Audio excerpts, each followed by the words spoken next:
welcome back to OmniFoot TV. This is Joe Stomer speaking, and today's video is about the economic state of our sport. It is about the economic state of football. Now, I am not an economist of any sense. I have no degree in economy, but I have followed the sport for many years. I have seen players come and go. I have seen price tags. I have seen outrageous things happen in the sport, from the Super League to ticket prices going up to players like Neymar moving to PSG from Barcelona for enough money to build a stadium, for enough money to buy and build a club, to buy a land and possibly build a stadium on top of it, just do whatever have you in this sport of ours. Now, I think that we have veered off into a feudalistic approach here. We, excluding us as fans, I think the sport is heading towards very dire feudalism. It's no longer being approached in the capitalistic sense. When you see players who are not well established, who are young, Bellingham is an example of a player who isn't necessarily up there with the legends that we know and love in the game. Players who commanded prices, players like Zidane and Ronaldo before their moves to Madrid. You look at that, and it's like these players are now being priced at these insane numbers. And it wouldn't be this way. Maybe, it wouldn't be this way 20 or 30 years ago, 10 years ago even. We've reached a point where it's not just about the price, it's about the context. Very few clubs would be able to afford players like this. You look at Kylian Mbappe. Everyone would want to have Kylian on their team.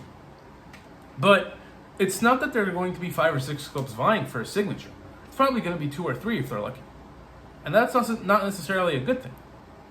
That just means that if you have a club like Real Madrid, who could possibly command a lower price tag, but either way it's going to be a lot, they're waiting for him to either leave on a free transfer or they're possibly going to offer to bring him in this summer. That's if they have the money, because the biggest clubs in Spain are currently still in debt. And they're still making transfers happen. I have no idea how. Anyways, people are looking at Man United's acquisition of Sheikh Jassim, who I talked about yesterday in the video that I posted. And they're saying that the only other viable option for Mbappe would possibly be Man United, because Qatari money. Qatar would now have a stake in both Ligue 1 and in the Premier League, and they would like or prefer to sell to someone within the same hierarchy. That's pretty crazy to me. That's still insane. And you have Newcastle's acquisition by the Saudi Public Investment Fund, by supposedly the Saudi royal family. It's weird to think that Chelsea started all this, but it's not necessarily just about that, and that's not the context here. The context is that we are heading towards feudalism. The sport is veering off towards feudalism.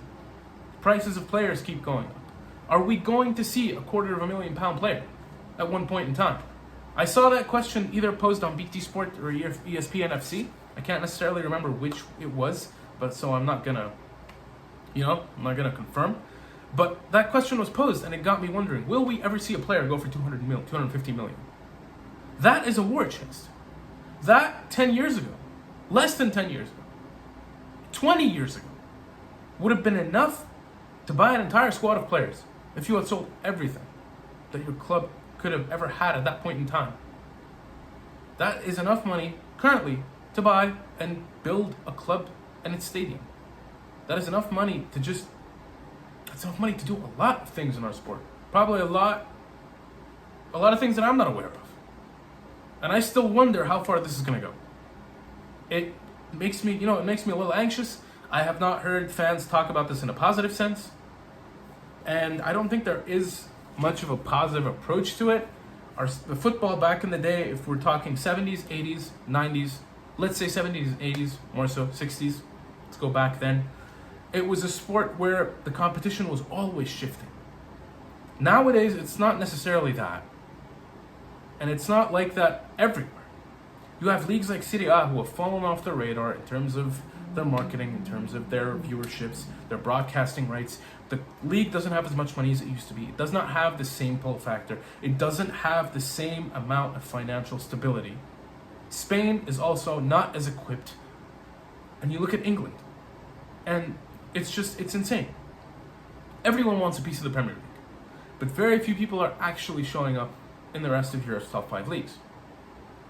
The gap is insane, and doing business has become very difficult. And I'm just wondering how much further we're going to go into feudalism if we're ever going to have that sense of stability in Europe again, in European football. I say that because growing up, you look at the greats, you look at AC Milan, you look at Inter, and you look at a lot of other clubs. I'm using the Italian clubs, I'm using these two clubs in particular, mainly because Inter made it to the Champions League. And if you look at the amount that their squad cost, and you compare it to the Premier League, peanuts. Aston Villa's squad probably cost twice as much as Inter's. Italy have become masterful at managing free transfers. They've become masterful at scouting players in order to make sure that they get the right kind, because they don't have the kind of money to pay that the Premier League clubs do.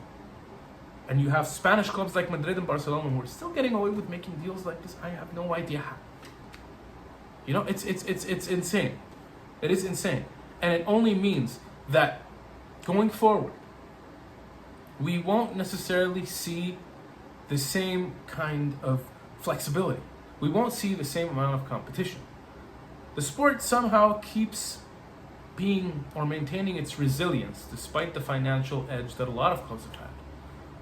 Proof, we haven't seen PSG win a Champions League title yet. It's obvious. Certain things are still providing us with the same level of excitement. We're not expecting the same things anymore, though, and that's not a good thing. Sometimes it can be, sometimes it isn't. And I just wonder how much further into this black hole, into this pit of financial irregularity we're going to go. And you look at how many clubs the City Group own, Manchester City's owners, you look at that structure in particular, you look at more of that, which does exist, and you wonder, is the sport just going to trickle down to a couple of owners who have a say in everything? And the European Super League was the best example of that, and we thank God that failed every day. I'm just going to leave you with that note. I'll probably do another video on this and just go in depth, provide more context, and I just wanted to share my opinion. Please let me know what you think in the comments section below. Like this video and subscribe to the channel for more content. There will be daily content posted on the channel from now on. Thank you for tuning in once again to OmniFoot TV, and I will see you next time the whistle blows.